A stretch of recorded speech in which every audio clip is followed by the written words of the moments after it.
আসন্ন 13বার জাতীয় সংসদ নির্বাচনে ইসলামী আন্দোলন বাংলাদেশ এই ভূখণ্ডের মানুষের হাজার বছরের চর্চিত বিশ্বাস ও জীবনাচারের নীতি ইসলামকে রাষ্ট্র পরিচালনার নীতি হিসাবে উপস্থাপন করেছে। শরিয়া কেবলই একটি আইনের নাম নয়, বরং শরিয়া হলো মানুষের বিশ্বাস, জীবনবোধ, সংস্কৃতি, অভ্যাস ও আইনের সমষ্টি। আমরা এই অঞ্চলের অধিকাংশ মানুষ বিশ্বাস হিসাবে, জীবনবোধ হিসাবে এবং সংস্কৃতিতে, অভ্যাসে ইসলামকে ধারণ করি। এখন যদি রাষ্ট্র পরিচালনার মূল নীতিতে ইসলামকে বাস্তবায়ন করতে পারি, তাহলেই বাংলাদেশ তার প্রত্যাশিত সমৃদ্ধি ও লক্ষ্য খুঁজে পাবে ইনশাআল্লাহ। রাষ্ট্র পরিচালনায় ইসলামের মৌলিক নীতিমালার মধ্যে রয়েছে আদালত, ইনসাফ, নাগরিকের স্বার্থের প্রতি সংবেদনশীলতা, দায়বদ্ধতা, সামাজিক নিরাপত্তা, আইনের শাসন এবং সকল ধর্মের মানুষের ধর্মীয় আচার পালনের অধিকার ও সমান সম্মান মর্যাদা প্রদান করা। ইসলামী আন্দোলন বাংলাদেশ রাষ্ট্র ক্ষমতায় গেলে এই মৌলিক নীতিমালার পূর্ণ প্রতিপালন করবে। প্রিয় দেশবাসী, ইসলামী আন্দোলন বাংলাদেশ 13বার জাতীয় সংসদ নির্বাচনে 258 আসনে হাতপাখা প্রতীকে প্রতিদ্বন্দ্বিতা করছে। আপনারা জানেন, প্রচলিত আইন ও বন্দোবস্তের মোকাবেলায় ইসলামী আন্দোলন বাংলাদেশ এদেশের হাজার মানুষের বোধবিশ্বাসের আলোকে ইসলামের নীতিতে দেশ পরিচালনার লক্ষ্য নিয়ে নির্বাচনী প্রচারণা চালিয়ে যাচ্ছে।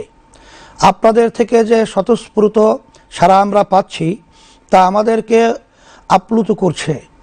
ইনশাআল্লাহ আগামী 12 তারিখ আপনারা হাতপাখা প্রতীকে ভোট দিয়ে আমাদেরকে বিজয় করলে জনপ্রত্যাশার বাংলাদেশ নির্মাণ করব ইনশাআল্লাহ। সবচেয়ে সুস্বাদু হালিম, রাঁধুনি হালিম। হালিম হোক রাঁধুনি হালিম। প্রিয় দেশবাসী, ভোট অর্থ হলো আপনি কাউকে আপনার হয়ে রাষ্ট্র পরিচালনার দায়িত্ব দেয়া। ভোট অর্থ কাউকে রাষ্ট্র পরিচালনায় যোগ্যতর বলে সাক্ষ্য দেয়া। পবিত্র কোরআনে আল্লাহ তাআলা বলেন, মাইয়াশফা শাফাআতান হাসানাতান ইয়াকুল্লাহু নাসিবুম মিনহা ওয়া মাইয়াশফা শাফাআতান সাইয়্যাতান ইয়াকুল্লাহু কিফলুম মিনহা ওয়া কানাল্লাহু আলা কুল্লি শাইইন মুকিতা। যে ভালো সুপারিশ করবে তা থেকে তার জন্য একটি অংশ থাকবে, এবং যে মন্দ সুপারিশ করবে তার জন্য তা থেকে একটি অংশ থাকবে। সূরা আন-নিসা 85 নম্বর আয়াতে অর্থ খুবই স্পষ্ট। আপনি যদি ভোটের মাধ্যমে কোনো ভালো নীতি ও ব্যক্তির জন্য সুপারিশ করেন, তাহলে সেই ভালো নীতি ও ব্যক্তির কৃত ভালো কাজের নেকি আপনি পাবেন। আর যদি আপনি কোনো খারাপ নীতি ও ব্যক্তির জন্য সুপারিশ করেন, তাহলে সেই খারাপ নীতি ও ব্যক্তির করা অপরাধের পাপের ভাগ আপনার আমল নামাতেও যুক্ত হবে। কোনো দুর্নীতি, সন্ত্রাস ও টাকা পাচার না করেও কেবল ভুল জায়গায় ভোট দেওয়ার কারণে আপনার আমল নামায় দুর্নীতি ও সন্ত্রাসের পাপ যুক্ত হতে পারে।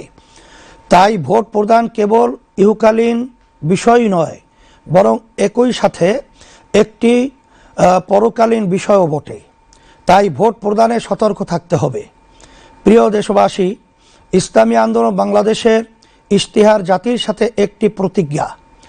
আল্লাহর রহমতে এবং আপনাদের সমর্থনে রাষ্ট্র ক্ষমতায় অধিষ্ঠিত হলে এই ইশতেহারের প্রতিটি ধারা বাস্তবায়নে ইসলামী আন্দোলন বাংলাদেশ দৃঢ় প্রতিজ্ঞ থাকবে ইনশাআল্লাহ। ইসলামী আন্দোলন বাংলাদেশের ইশতেহারের শিরোনাম রাখা হয়েছে জনপ্রত্যাশার ইশতেহার। ইশতেহারকে আমরা 3টি অধ্যায়ে উপস্থাপন করছি।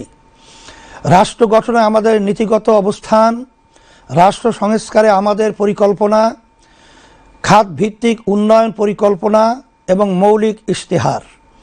শিরোনামে 30টি বিষয় তুলে ধরা হয়েছে। প্রিয় দেশবাসী, রাষ্ট্র গঠনে আমরা নীতিগত 8 দফা ঘোষণা করেছি।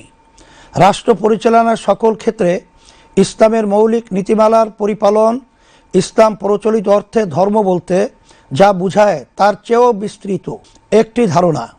বিশ্বাসের সমষ্টি ও ইবাদতের সাথে ইসলাম জীবন পরিচালনার সকল ক্ষেত্রে সুনির্দিষ্ট নীতিমালা ও নির্দেশনা দেয়।